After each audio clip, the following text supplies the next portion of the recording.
please welcome to the stage Doug Hurley, Senior Director at Northrop Grumman and an astronaut. Doug.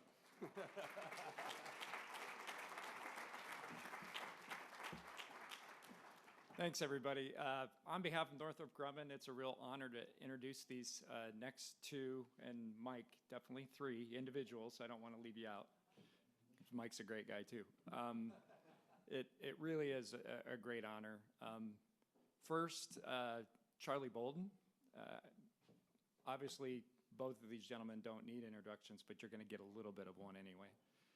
Charlie flew F-4s for the Marine Corps, was a decorated Major General. I think you ended up as a Major General. I got to keep it short. I know you told me to keep it short. Flew 4 space flights, just a couple space flights. One of them was Hubble. Became the 12th NASA administrator. I was lucky enough to get to fly a couple flights when you were the administrator. And led us through the end of the station, or the shuttle program, then got us the station completely built. And just an incredible American hero, ladies and gentlemen, Charlie Bolden.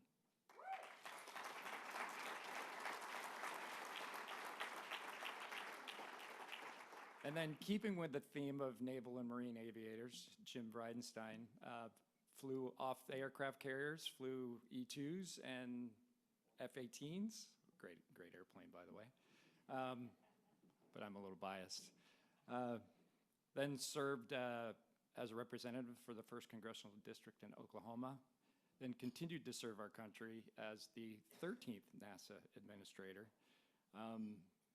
Very proud to have gotten a chance to fly the first commercial crew flight under his tenure. We worked through that. That was a heck of a challenge as we got through that, but we did it. And then really something that's going to be incredible come next spring, hopefully February or March.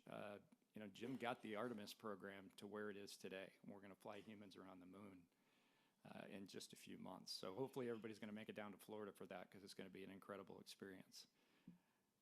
He's now currently the managing partner at the Artemis Group, and Jim Bridenstine.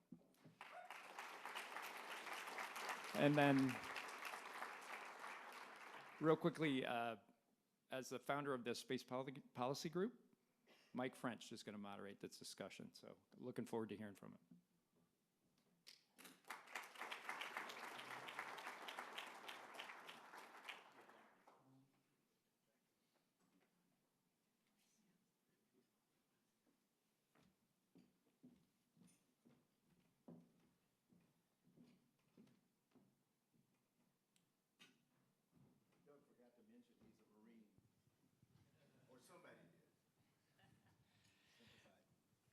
All right, we've got about 45 minutes here, and I know these are two folks who are always willing to share and share what's on their minds, so I'm looking forward to this.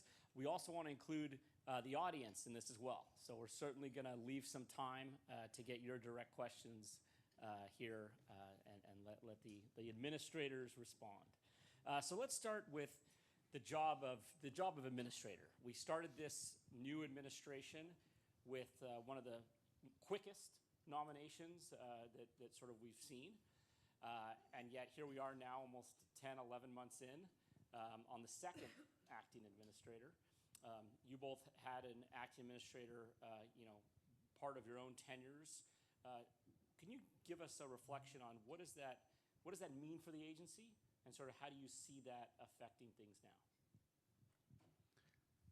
Okay. Well, it's first of all, it's great to be here. Thank you to Northrop Grumman for sponsoring this event, and the AAS for putting this whole thing together. Couple of things. A lot of folks, when they think about the NASA administrator, they think about the technological marvel of everything and the capabilities of this great nation and all those things.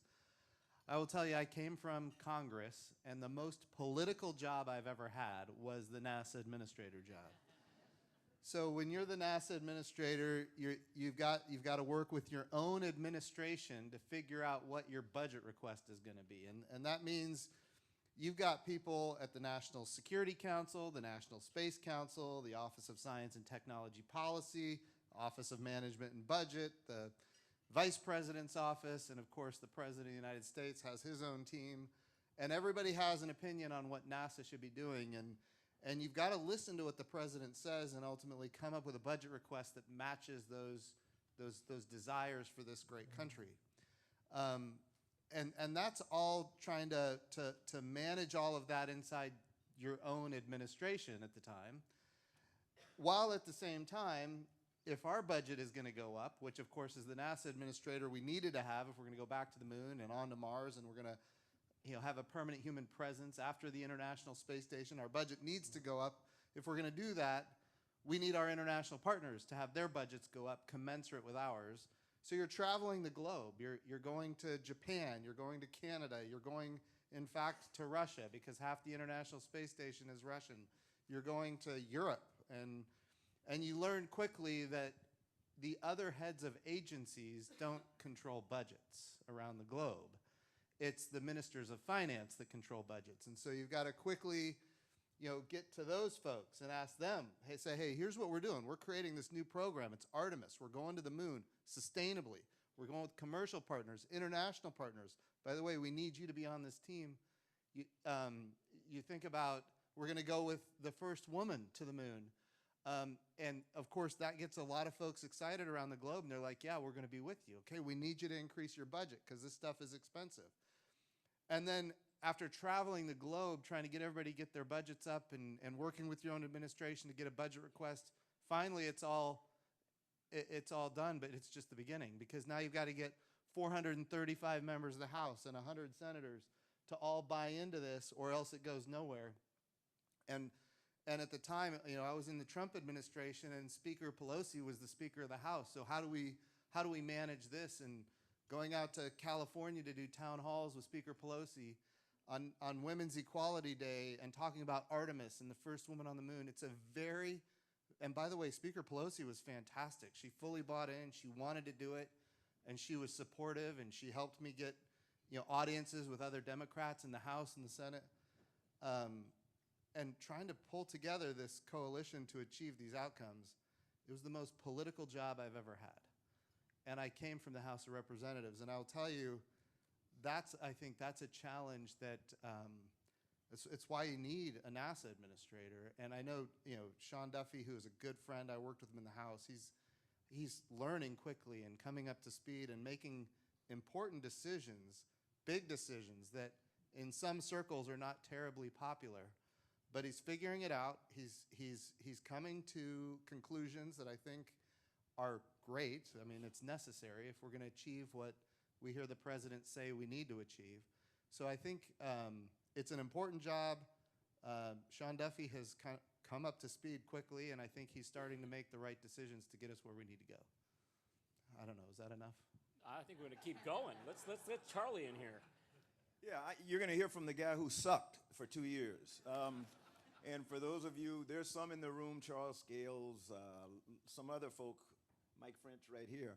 I absolutely sucked as the NASA administrator the first 2 years, and it was because I had none of the experience that Jim had. He came from the Hill. He understood Washington, D.C. I didn't understand a thing about Washington, D.C. I was a career Marine. I knew how to lead Marines, and that was it.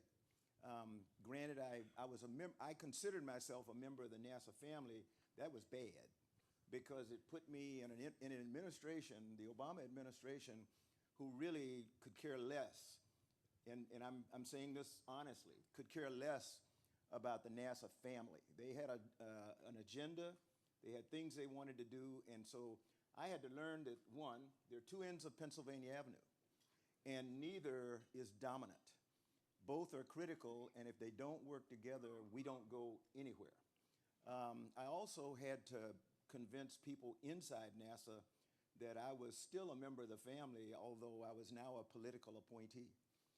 And that was hard. And I found out that my biggest battles for 8 years, 7.5 years, were on the south end, or the west end of Pennsylvania Avenue, with OMB, OSTP, National Security Council, thank goodness I did not have to deal with a National Space Council, because one of the things I was able to do before I became administrator, I think, was to convince both the president and his science advisor, John Holdren, that we didn't need a National Space Council, because that was another layer of bureaucracy between the NASA administrator and the president. And that if the NASA administrator was going to work for the president, then the NASA administrator needed to report to the president. I heard a comment a few days ago that the NASA administrator works for the vice president. Not sure where that came from. That may be true.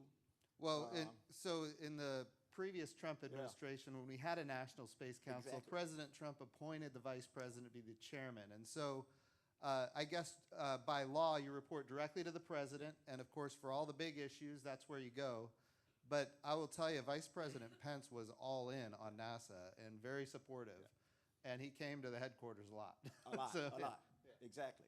But I will say, so that's the challenge, was being a non-political person who had no desire to be political, trying to get into the job. And I commend Mike French, David Weaver, Raznowski. There are three people who saved me because they came in and helped reintroduce me to I was okay with the Hill. There are people there that I learned and had great respect for, and they at least gave us a hearing, if you will. They helped me to understand the White House, and the White House is a building. They helped me to understand that. And so it was a growing experience for me for the first 2 years. just so everybody is clear, this was a great NASA administrator, Charlie Bolden, sitting next to me. I don't want anybody to dismiss that. I would also say where you had to spend time learning how Washington works, which is a challenge even for those of us who were in Washington. I had to spend a lot of time getting folks like Bob Benkin and Doug Hurley to trust that my judgment was going to be. Absolutely. You didn't have to build those relationships and get their buy-in. So that we both came from different areas. I'm a Navy pilot, but I never flew in space. Whole different ballgame. But I do think you did a great job. We just came from it from different perspectives, and we had to learn different things on the fly, if you will. And Jim just used the term perspective. And everything about leadership is your perspective on what it is you're doing. And my perspective about government, it changed over my 7-year period of time. And I was still learning when I left. But I had a different perspective of the planet than most people, having had an opportunity to look at it from out in space. So it gave me I told people when I first went to space, I believed in the environmental movement. When I came back, I was an environmentalist. I was a rabid environmentalist. So that made me a little bit different. That made me friendly to the Obama administration, but unfriendly, people thought, to the human spaceflight community, because they had these fears that science was going to go down the tube. Nobody ever thought about aeronautics. Nobody ever talked about aeronautics. And it's science, aeronautics. Small business was something that was mentioned in the panel before this.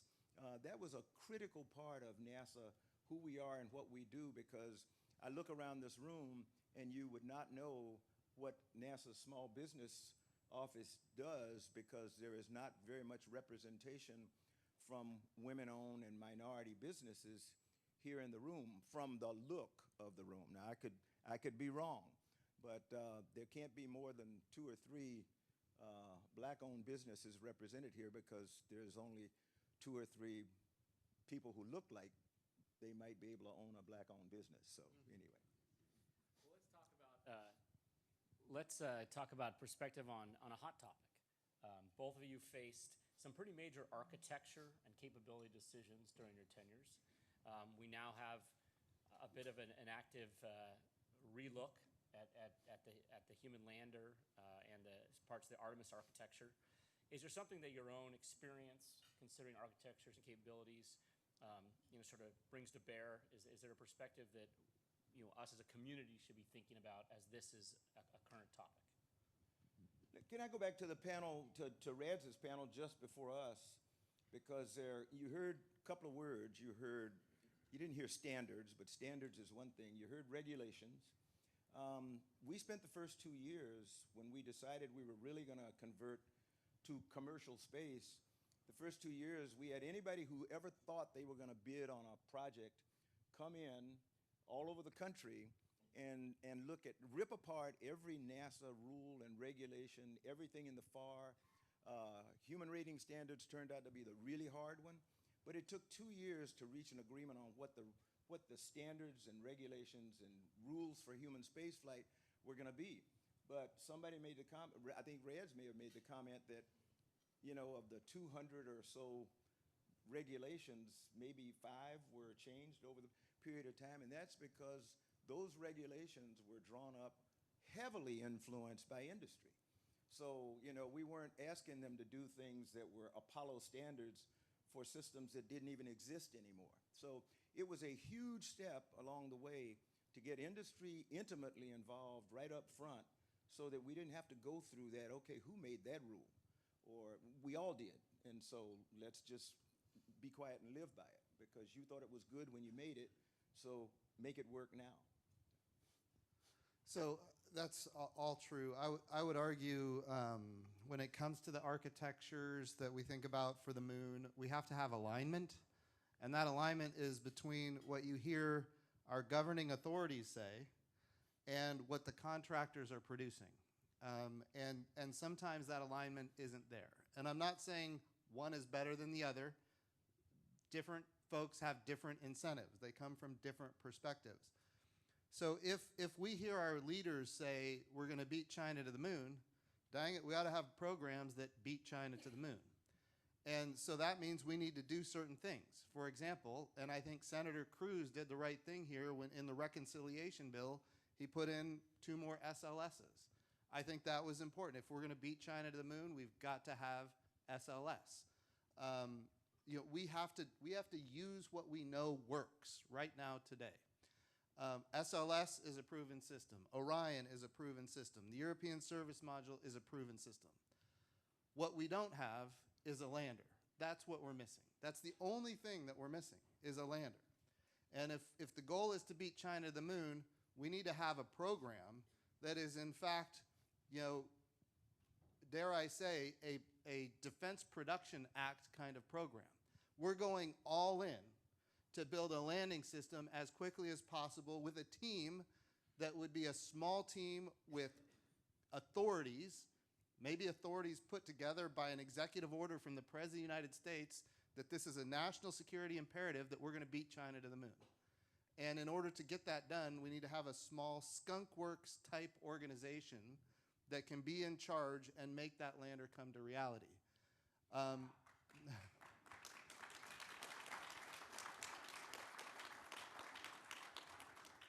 So that is, I think, if that's the goal, then we need to start having and this is where Sean Duffy has made some tough decisions, and it's not always popular to make tough decisions, but at the end of the day, that's what our governing authorities are telling us we ought to do. Dang it, we ought to do it. And then, and I want to be clear, when you think about the architecture, Starship is a tremendously important vehicle for the future, and it's going to deliver large mass to low Earth orbit for a long time, and it's going to drive down costs and increase access. But if you need a moon lander, it's going to take time because you're going to have, some people are saying, dozens of launches of Starship back to back to back to back to back to back to back to back with all of that in-space refueling, cryogenic liquid fuels, and then you're going to launch that to near rectilinear halo orbit. And while it's there for a couple of weeks, you got to launch an SLS, an Orion, a European Service Module. In a matter of weeks, that window has to be done. And by the way, if there's any setbacks with all of those Starship launches, you have to start over again, which the architecture that currently exists, the probability of beating China approaches 0 rapidly. We have to do something different. Secretary Duffy, I think, has done the absolute right thing. I want to be clear. I don't think it's an either or. It's not Starship or this. I think it's both. And I think if this is a national security imperative, the budget needs to reflect that. Look, if you starve if you starve SLS or even the exploration upper stage, it's going to cost a lot more money. And you're still going to lose to China. What you got to do is you got to make sure that it's adequately funded, that ultimately when it's adequately funded, that it's receiving the resources that it's supposed to have, and it achieves the objectives that we're trying to achieve. That's got to be like the imperative of this country right now. So the architecture right now, I would argue, is not aligned with what our political leaders are saying. And we need to get that alignment right. But we don't need to necessarily just throw out everything. We need to make sure that we're funding the right things to achieve the outcomes that the president is calling for. At the risk of being repetitive, what Jim says is absolutely correct. And, you know, we took a lot of time getting to SLS once we made the decision that Constellation needed to be terminated. One of the reasons for Constellation, for those of you who will admit it, was we had a great 2 vehicles, but we had no lander. And we were probably not going to get a lander because there is a group of people on the east end of Pennsylvania Avenue called the Congress who have to appropriate the funds. And if their alignment is out of alignment with ours, you know, you've got to make those kinds of trade-offs and adjustments. So that was how we got to SLS. And our mission was to get to the moon and Mars, not low Earth orbit. In fact, some of you who sat in the rooms with me remember when President Obama made what I consider to be a major space policy address at the Kennedy Space Center, when he said, okay, here's where we are. We're going to use Orion as a crew rescue vehicle. My heart sank. And I said, oh my gosh, how do I now go tell the president that whoever wrote his speech, that was not the thing to put in the president's speech, because we, NASA, and the community had no intention of using Orion for anything in low Earth orbit, because we were going to kill commercial space. No company was going to try to compete with Orion if that was the crew vehicle for low Earth orbit. So we had worked really hard to get there. The other thing was, do we really need 2 vehicles to do what we want to do, to go to Moon and Mars? No. We overreacted to the Columbia Accident Investigation Board, and what they said, they gave recommendations, not mandatory things. And one of our predecessors decided, okay, we're going to do what they say do. And we're going to go to 2 vehicles. We're going to separate crew from cargo, and that's what we're going to do. That was not necessarily the right thing to do. At the time, maybe so, but I didn't think so. And so we went back to a single vehicle. It's going to speed our time to get to Mars and other places, and also, we did not say this at the time, also be useful for science. It's going to carry incredible science payloads to places where today it takes us, years to get there. It's still going to take years, but a lot fewer years. So trying to marry up the capabilities that the agency had with the needs that were being given to us from the National Science Foundation, from decadal surveys, from you name it, all these different places. And we thought we were at a good place. I did not recognize the architecture when I came back to thinking about NASA again after Jim had left office and everything. And I went, holy jeez, how did we get back here where we now need 11 launches to get 1 crew to the moon? We're never going to get there. And I'm not the bearer of bad news. We can still make this. We cannot make it if we say we've got to do it by the end of this term. Let's be real, okay? Everybody in this room knows. To say we're going to do it by the end of a term, or we're going to do it before the Chinese, that doesn't help industry. Industry is not driven by that kind of stuff. We need to tell them, okay, we're going to give you this much money, and give us a schedule for how long it's going to take us. Give us your optimistic schedule and then your pessimistic schedule, and we'll pick something in there so that we can tell the president this is when we're going to get to the moon. We may not get there we may not get back there before the Chinese get there for the first time. This was one of my arguments with, I forget which chairman it was, who asked me, well, are you not concerned that the Chinese may beat us to the moon, when we were talking about transitioning to commercial space? I said, well, to be quite honest, sir, I'm not concerned at all because there's only one first time, and we've already done that. So let's just get back there and make sure that when we get there, we can stay. But those are kinds of things that you go through. On the mismatch, you send Orion to low Earth orbit. If you do that, first of all, it's not the right vehicle. No. It's not the right design for that activity. And I hear this. So this is what I hear, and it often comes from the political types. But the question is, tell me about how do we make, for example, how do we make SLS reusable? How do we use SLS for a commercial purpose? How do we use SLS for low Earth orbit? I hear these kind of things. And what you have to let people know is, like, you can look at a rocket, see how it's designed, and know what it's for. And if the first stage comes off early and you use the second stage to plow through the atmosphere to get to low Earth orbit, your rocket is designed for large mass to low Earth orbit. If your rocket has a massive booster that can put a ton of fuel into orbit for the purpose of getting to much higher energy orbits and or cislunar or the moon, that's a rocket that has an entirely different design for a different purpose. It is not designed to be competitive for large mass to low Earth orbit. It's a different rocket for a different purpose. And so many folks try to make this comparison. Well, SLS is more expensive than this, or it's a different rocket with a different design, and ultimately and by the way, as you mentioned, with SLS, you can put not only Orion on there with the European Service Module, you could put a lander on there too, with an exploration upper stage. If we just unshackled these capabilities and let them move forward quickly, we'd go fast and it'd be cheaper, as a matter of fact. We'd go fast and it'd be cheaper. Anyway, I think I've beat that dead horse. Well, I don't know. It may have just winked. So let's keep talking a little bit more. So we've said, we've talked about we're again here in a difficult place, difficult decisions to make, considering architecture capabilities. You now have the benefit of hindsight. What do you when you think about today's questions? Are there things that you reflect on that you wish you had done or should have done? I am a person who I don't deal in hindsight. And people ask all the time, if you could do one thing differently, when you were growing up or when you did this or did that, I can't think of a single thing because I love my family. I love life. I love where we are as a nation, kinda.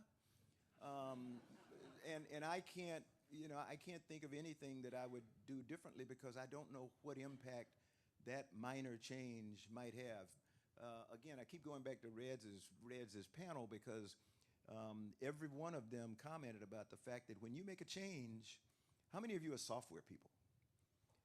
You know how you make a minor change to software and you push a one digit to the right? And I'm being very rudimentary here because I'm not a software person, but I think you can get the point. There's so many ones and zeros in a code. And when you add another set of ones and zeros, you never know where the ones that were originally in there really doing a great job, where they're going to end up. And so that's why we did, in NASA, we had a place called SAIL, the Shuttle Avionics Integrations Lab, where we flew every single piece of software for anything that was going to space, and we flew it over and over and over and over. If we made a change in one word, we went back and we did regression testing. We had a really difficult time getting SpaceX, as an example, to understand that software development is an evolutionary process, and it is absolutely critical to make sure that you've wrung out your software. A response I got when I first mentioned that was, "We don't make mistakes." I'm not going to delve into it in depth, but first flight, we saw a mistake, and it was almost catastrophic. First cargo flight, and it took every asset that the U.S. had in its arsenal to rescue that particular cargo mission. But that was because we could not convince people that there are some things that we always did that we probably still need to keep doing. And regression testing, software development is hard. Space is hard. That's what everybody's finding out now that I think we've transitioned to commercial space pretty well. But people are now beginning to doubt some of you who are in the commercial sector because you're moving too slow. Well, you're not moving too slow. You're finding out this is hard. And so it's not going as fast as we thought it would be, but that's okay. We're going to get there. But you've got to be aligned. Everybody who's giving the money, everybody who's writing the budgets and all that other kind of stuff. And also, there is another world like the international community that plays a critical role unless you want to go it alone. And I don't think we want to do that. I think that's a great answer. I don't want to second guess myself either.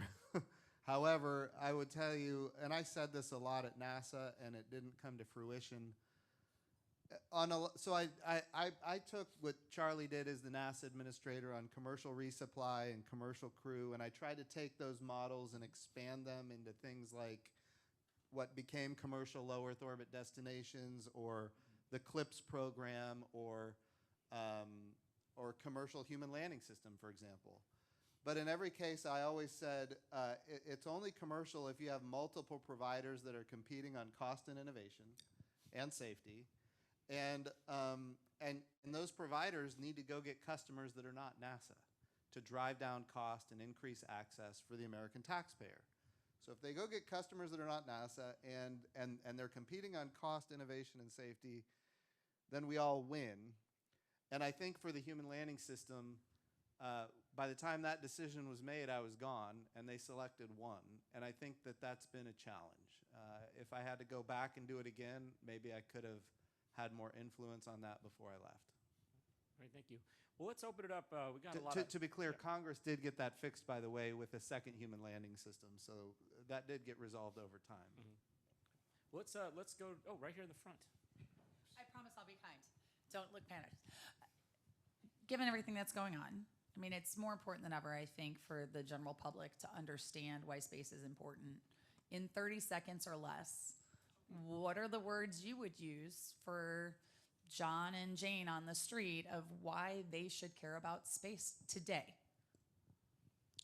How are you going to Grandma's house this afternoon? I'm going to use GPS. What time is it? Did you get your money effectively out of your ATM machine? Guess where all that comes from? That's space. And so space is absolutely critical to you and everything you do in your life. Laundry list: communication, navigation, production of food, production of energy, national security and defense, intelligence, surveillance, reconnaissance, the GPS constellation, precision targeting, nuclear command and control, space-based infrared for missile defense. We think about how we understand climate, how we predict weather, how we do disaster relief. And by the way, none of this is all stuff that's behind us. Like, we're talking about the future. There's so many young kids here from different universities, but especially University of Alabama at Huntsville. We think about what's happening in microgravity right now. Charlie Bolden finishing the International Space Station. I didn't do that. Yes, it was him. No. I can't. I told Jim when he took over. In fact, I think it was before he was even nominated. I said, if you're successful, you take credit for every single thing that happens on your watch. You probably didn't do any of it because this business is years in development. But you take credit for every single thing that happens on your watch. He did say that. Because you made it possible, because you were the one that had the fortitude to bring continuity to what we do. I mean, from administration to administration to administration, we tweak where necessary. But when you decide you're going to make a major change, then just stand by. We made a major change when we moved away from Constellation. I still believe it was an absolutely necessary change. What we were unable to convince Congress on was, okay, we really need your help because we don't want to have a gap in human spaceflight. We have got to have commercial crew capability, and so we need this much money. The problem at that time was that was an Obama idea. And if it had Obama in front of it anywhere, we were not going to get anything through the appropriators at that particular time. That, you know, that's water under the bridge now. But 2011, the budget asked for, I forget how many $1 billion for commercial crew. We got zero. And the next year, we got zero. And when we finally got some, we got it in the hundreds of millions. You know, To be clear, I was not in Congress no, you were yet. not in Congress. Serious. No, but we got the first full funding for commercial crew in 2015. So that told us right away, okay, we retired shuttle in 2011 thinking that we were going to fly commercial crew in 2012. We are now probably 3 or 4 years away from realizing commercial crew. Guess what? That's when the Crew Dragon first flew. I mean, we don't do magic. We do not do magic. We do numbers and budgets and stuff like that, and it really is science. And so we've got to get ourselves aligned, the Congress, the administration, and everybody else. And both ends of Pennsylvania Avenue need to understand, if I can't get you convinced, if I can't get you to come sit in the room with me and we discuss this and hash it out, we're going nowhere. We're going nowhere. And I don't know whether either end of Pennsylvania Avenue understands right now what Jim and I are saying. We're going nowhere if we don't get them to sit down in a room and become aligned, because the Chinese work on a 50-year plan. And they modify their 50-year plan every 5 years. They just finished modifying their fiscal plan to support the 50-year space plan. They don't, I mean, you know, it's routine for them. We're going to land a human on the moon in 2030. Guess what? They're going to put a human on the moon in 2030. We may not make 2030, and that's okay with me as long as we get there in 2031 better than they are with what they have there. That's what's most important, that we live up to what we said we were going to do, and we deliver for the rest of the world, because the Chinese are not going to bring the rest of the world with them to the moon. They don't operate that way. You know, that's difficult. They're trying to do international engagement. They don't do that very well. And I doubt that they're going to begin all of a sudden to do it well. So there's your 30-second answer with some extra time. I'd like to get, if we could, the University of Alabama Huntsville has been such great hosts. Is there a student who has a question? Love to get one of our, students. Oh, sorry, Jim. Yeah. All right. And Jim, I want to say that you were a great administrator too. I think that everybody in this room would agree with that too. That's right. So since you don't have to give a political answer now, yeah. Hey, don't put that kind of pressure on him. Yeah, Come on. no. Never say never. We'll pick that scab a little bit. Okay. You could answer this too, Charlie. So how has the PBR, the voluntary resignations, the shutdowns, cut to science, and OMB direction hurt NASA and the nation this year? Yeah, it's a challenge to be sure. And, I think, I think when you think back to the last Trump administration, our budget was going up, not down. And I think a lot of that was driven by the vice president at the time, Vice President Pence. He was a true champion for NASA and space in general.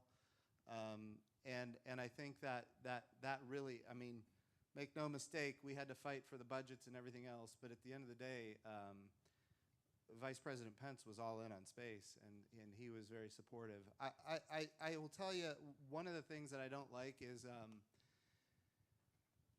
there's always this tendency, and it happens inside NASA, make no mistake, there's this tendency to pit one part of NASA against another part of NASA. There's a tendency to pit one NASA center against another NASA center. When the budgets are going down, everybody is scrambling to try to consolidate for themselves whatever they can get.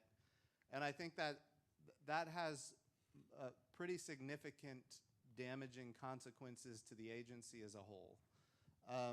So I mean, I'm not going to suggest that a lower budget is a good thing. What I would suggest, though, is if you look at the reconciliation bill with $9.95 billion focused on human spaceflight specifically, which of course is great for Marshall, it's great for Johnson, it's great for Kennedy. All of those capabilities, if we end up in a CR on everything else from the Science Mission Directorate to Aero to the space technology, if we end up in a CR for the rest of NASA and a big plus up for human exploration, I think we could end up in a much better spot. So I think it's important for us as a country to be careful, not to immediately react the way people are often inclined to react, which is grab my piece of the rice bowl and hang on to it, but to allow Congress to weigh in, which has taken time. Obviously, we're in a shutdown right now, so maybe weighing in is not the right approach. But at the end of the day, they're going to get to a resolution here. And it's going to be, and Congress is quite frankly, that's what makes things, when we talk about like, how do you create permanence? If they're working on a 50-year plan, how do we have sustainable programs that go forward? If we leave it to administrations, it doesn't matter which administration. You go all the way back to Richard Nixon canceling the Apollo program, just the whims of administrations always are a challenge, but it's always Congress that keeps it steady. So I think everybody needs to take a breath, wait a few minutes, and I think it will all resolve itself and not react to what you see immediately in front of you, if that makes sense. I will add, in response to your question, it's like we said when we were going away from shuttle and then coming back to commercial space, when there were members of Congress who said, okay, it'll be okay because we'll come back in. And we said, well, wait a minute. We're going to lay a lot of people off, particularly on the contractor side. They are not going to sit around waiting on the phone to ring. They're going to go do other things. The most injurious thing about what we're doing right now is the talent we're losing. And I think in many cases it's purposeful to decimate the leadership in the agency and in companies. You could come in and pour a boatload of money on NASA in another year and start up a lot of programs that kind of went into hiatus, and you'll have nobody to lead those programs. And I'm a Marine. Corporals and sergeants do incredible things, but you do need somebody who's been through some battles and has been through, how do I lead people and negotiate with other people? That's going to be gone. And so I don't know how long it's going to take us to recover. I think it's a generational change for American society that's going to take to recover. NASA can't afford that. The world can't afford that. When you look at the damage that's being done right now to understanding food insecurity, water, believe it or not, the most prevalent thing on the planet is water. We don't know how to use it because half of it's, it doesn't help us because it's dirty or something else. NASA does all that stuff. And we did it with USAID. That was an incredible partner. So there are things that we're going to have to go back and figure out, okay, now, is there a shortcut to recovery here? How do we take some young people and really thrust them into leadership pretty quickly and give them an opportunity to show us their stuff? Because we're going to be devoid of the leaders that got us to here. Hello, I'm Drew Early. I go to school here, and I'm a senior in computer science. And I think I speak for a lot of the students in the room when I say that I've been hearing some worry recently about entering the job market, how that might be difficult, and especially how things like artificial intelligence might be sort of impacting maybe just like the bottom rungs of the career ladder. So it's more difficult to get in and get started. And I think I'd like to ask what advice that you might have for us students who are about to graduate and trying to navigate this sort of new technological field that no one really has faced before? Real simplistic answer. Get a job. Get any job. It's really hard to get the job you want if you're not working. That's a brutality of our capitalistic society. We will hire a janitor, who does some innovative stuff with a broom that says, that guy's got really talent to make things happen. So I'm going to put him over here as an intern in the engineering department. Now, this probably never happens, but if you want to get the job you want, take the first job that comes along when jobs are hard to get. That's the first piece of advice I would give. And I also tell people who ask me, how do I become an astronaut when they're in high school and college? And I say, forget it, because we don't hire out of college. We hire people who have years of experience, technical experience, or other kind of expertise today, because they're not all engineers and scientists anymore. I mean, so that's a trivial response to your question, but I would say find something you like, follow your passion, and then go do it, and then work your way up to where it is that your dream will take you. You said you're majoring in computer science, is that right? So you're already in a good spot because all of the activities that people worry about taking jobs are in that area. But I would also say innovation is innovation. It's always going to happen. It's always going to make people more productive, and increased productivity results ultimately in more wealth, and more wealth results in more opportunity for more jobs. I would not buy into a narrative that says that we're going to have some kind of mass scarcity because innovation is happening. It usually works the opposite direction. When innovation happens, there's always more opportunity, not less opportunity. And that's how economies grow in general. Anything that's consumed has to first be produced. And if you reduce the factors of production as far as costs go, then there's a whole lot more that we can improve the human condition with in general. And yes, that means there's going to be shifts in how the market works for labor, but clearly you're in the right field to benefit from that if you do the right things. I want to say for the young people, I know we're getting close to the end of time, don't ever dismiss, if you want to be in the space field, the vast amount, because we talked earlier about 30 seconds, tell us what you would do and like why space matters. Microgravity, we're only at the very tip of the iceberg. Earlier I was about to say Charlie finished the space station and he gave me credit for whatever, I don't know. I had nothing to do with that whatsoever, to be clear.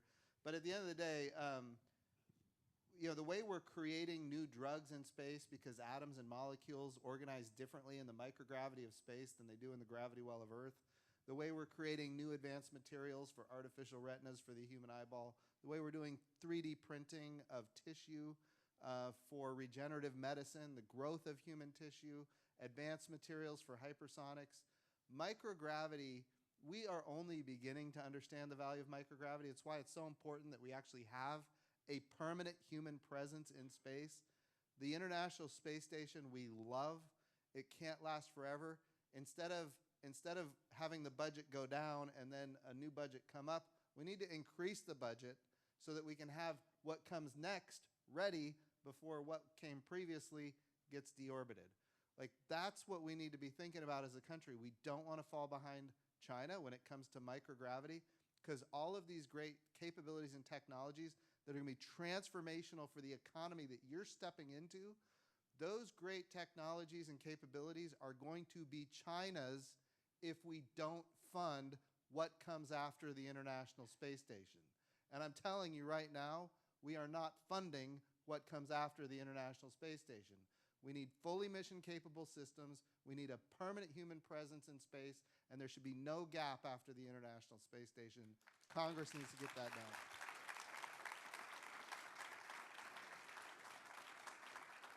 Well, we are at the end of our time here. I think the fire is out, but I know it can keep going.